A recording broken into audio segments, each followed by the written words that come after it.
everyone. I'm Jim Hitt here again with Views and Reviews. And today we're going to be talking with Howard Feigenbaum, an author, well-respected author who's written poetry, a children's book, two mystery series. And I've been looking forward to this for some time, Howard. I'm glad you were able to join us today. Well, thank you, Jim. I'm happy to be here. Now, Howard, just to give everybody a little background here, Howard and I met many years ago. It's got to be close to 15, maybe more, when we both joined Ray Straight's reading critique group, which he held in the Wheelhouse at that time. And later we continued our reading critiques in a group we shared, and are still doing it online. And so I've been privileged to be there from the first of his, some of his poetry and certainly all of his novels. I'd like to start with your first book that you had published, I believe, was a children's book, We're All Nuts, I believe. It's a terrific children's book. You did the illustrations, photographs that are wonderfully illustrated. What drew you to write a children's book first? Well, actually, it was photography. I was into photography, and it was during the time where there was a transition between film and digital, and I didn't know anything about digital. So I took a class at the junior college, and I had to learn Photoshop. And in the process of learning Photoshop, I realized that there was place for not only images, but for words. And at the same time, I went into a library and I was looking at photography magazines, and I saw a magazine called Nature Photography. And I liked that. I was shooting a lot of flowers and trees and stuff. And so I'm looking through and I see this article on two photographers, a husband and wife in Michigan, who went out and put time-lapse cameras in the woods in Michigan during the winter. And when they came back, and they built a snowman, and when they came back, they had pictures of animals around the snowman doing different things. And they wrote a book called Stranger in the Woods. And they published it themselves, and it was quite successful. And so I realized if they could do it, I could do it. Now, what would I want to have as my subject? And one of the things I thought about was a peanut. A peanut is called a nut, but it's not really a nut. It's a legume. And I thought, what if I was a peanut and I found out that I wasn't a nut? I would have a reaction, and the reaction would be maybe disappointment. My self-image it wasn't what I thought it was. It's not who I really am. And so I went to Home Depot. I got work lights, and I went to the fabric store and I got reflective material, and I got some PVC pipe, and I built reflectors. And on my kitchen island, I had my little theater group made up of mixed nuts, different ones, hazelnuts, walnuts, and they all became characters in the story. And as it developed, I really enjoyed it. I made a storyboard of what I wanted to say, and then I took the photos, and then I put them all together in Photoshop, and I had a book. And at that same time, it wasn't called KDP back then, but it was called Create Space from Amazon came online, and you could publish your own book. I said, this is terrific. So I uploaded my book, and I was on the way. So it was a series of events that got me to my first book, and I'm still proud of it, and it still sells. Well, it's a terrific children's book, and your illustrations, your photography is terrific in it. After you also wrote two books of poetry, How to Cook a Turkey, and the other one was I Wish I Was a Soul Train Dancer. What drew you to poetry? Well, poetry was my first love, and I still love it. And what drew me was emotion. it's the one medium where you can put emotion into your work and it's expected. And I think people enjoy that about poetry, and the people who write it especially do. And I, I'm I read poetry a lot online, and it always impresses me how much feeling comes out from people. I call it one of the highest forms of human communication. You say things in poetry you wouldn't say to your neighbor, and it's just wonderful. And when I was just a kid in second, third grade, I started out copying poetry. Roses are red, violets are blue, sugar is sweet, and so are you. And I would give it to the young ladies in the class. And then in the seventh grade, we had to study Revolutionary War. I lived in the Catskill Mountains in New York. And I was so impressed with Ethan Allen and the Green Mountain Boys, who staved off an attack from the British coming through Canada. And so I wrote a poem called Ethan Allen and the Green Mountain Boys. And my teacher liked it, and she gave it to the school newspaper, and they published it. And then I thought, wow, I'm famous. You can't, yeah. At an early age, I thought, wow, I'm famous because of something I wrote. And so I was hooked. Well, I got to tell you, that I like both volumes of your poetry, but I wish was a Soul Train Dancer. That lead poem in that book is one of my favorite poems by anyone. Oh, thank you, Jim. And I think it's a terrific piece. Both books, I really love both books, but that particular poem is really high on my list. But Mhm. somewhere along the way, you turned to writing novels and mystery novels specifically. What drew you to writing mystery novels? Well, I didn't write any until I brought my poetry to the writing group that you mentioned earlier. And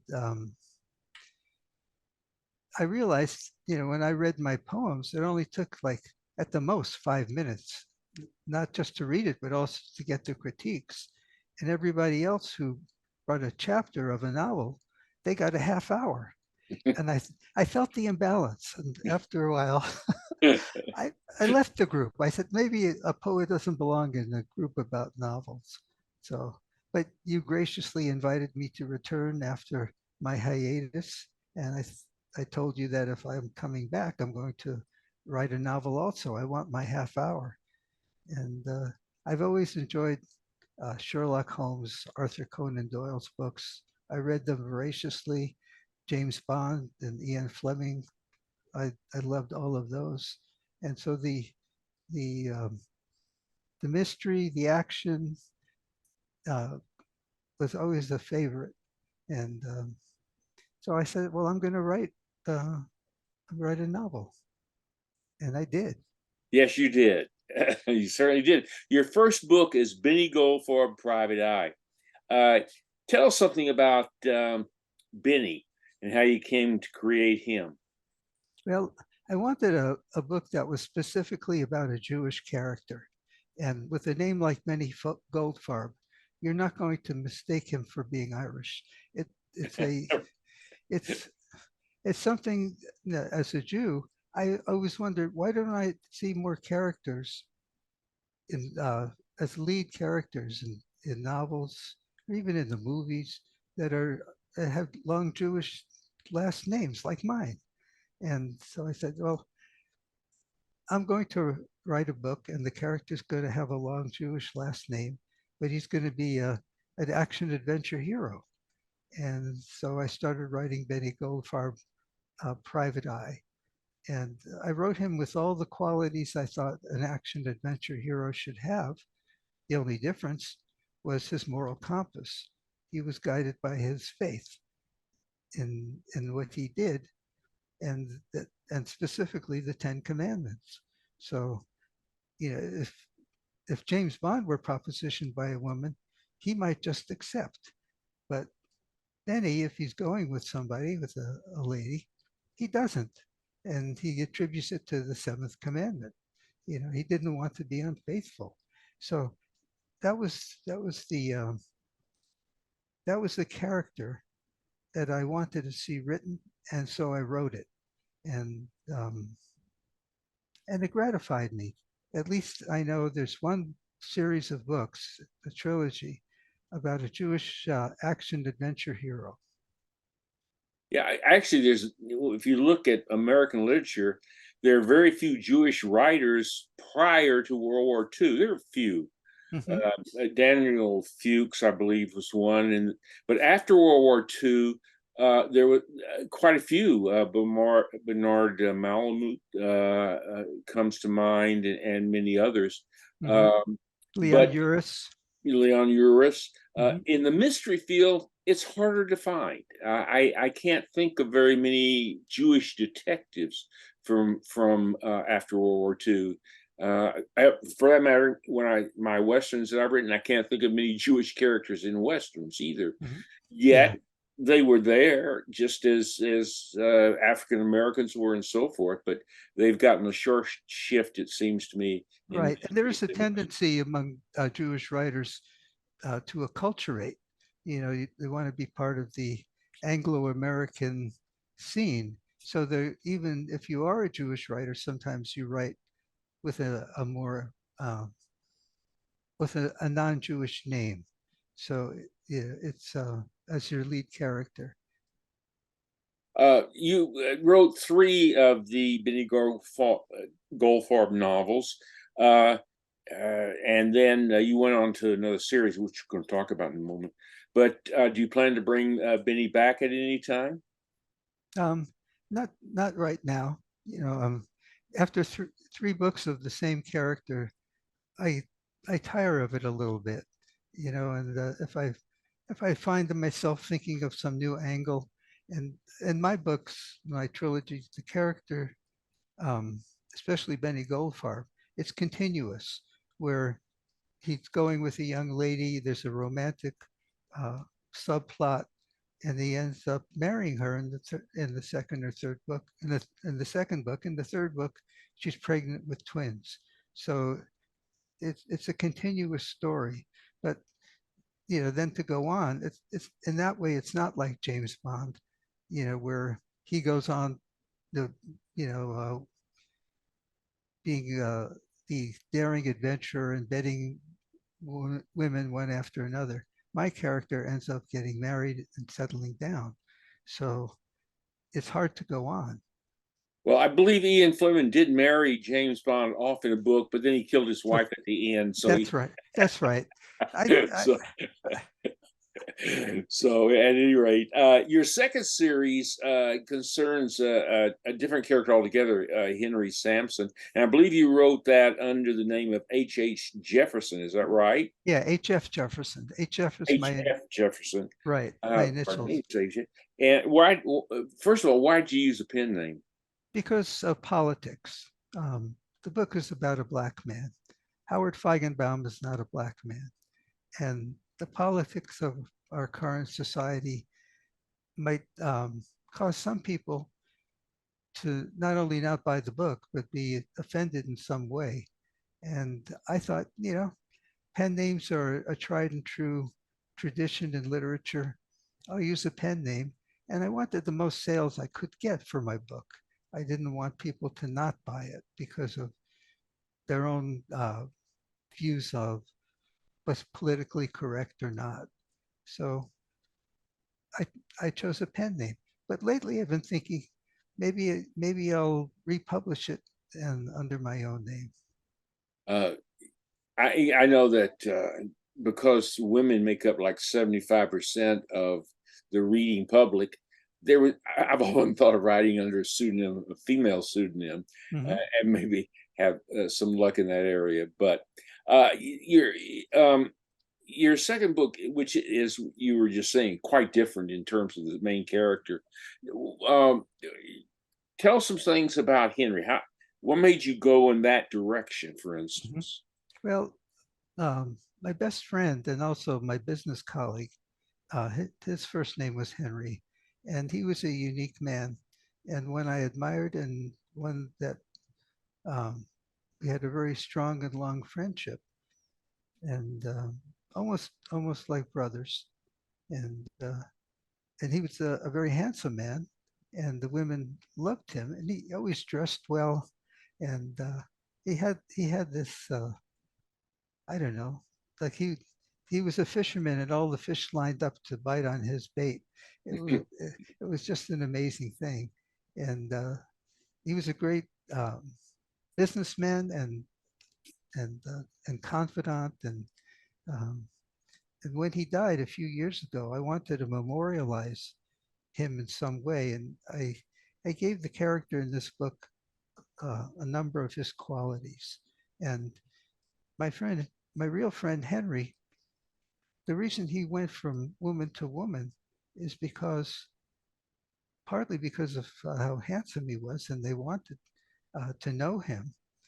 But he also found out that it's not always a great thing because he was always in the end disappointed and always had to find a new love. And and so I gave that quality to my character as well. And I seem to have a tendency to want to uh, avoid stereotypes. I think stereotypes of people are not really good. It doesn't help our society at all. And so I wanted my black friend to have all the great qualities in literature that any other character would have. His blackness, I didn't want to be an issue as the main part of the book. I wanted his personal relationships, his goals, what he wanted to accomplish, and how he did it to be the main focus. The fact that he was black was really incidental, except for those people, and there were very few in the course of my books who made it an issue. My character was from Jamaica originally, and then became an American citizen through serving in the armed forces. My friend Henry was from Louisiana, and he had some really unique expressions, which I really liked. Well, one of my favorites was, "That's too much milk. They want too much milk for a nickel."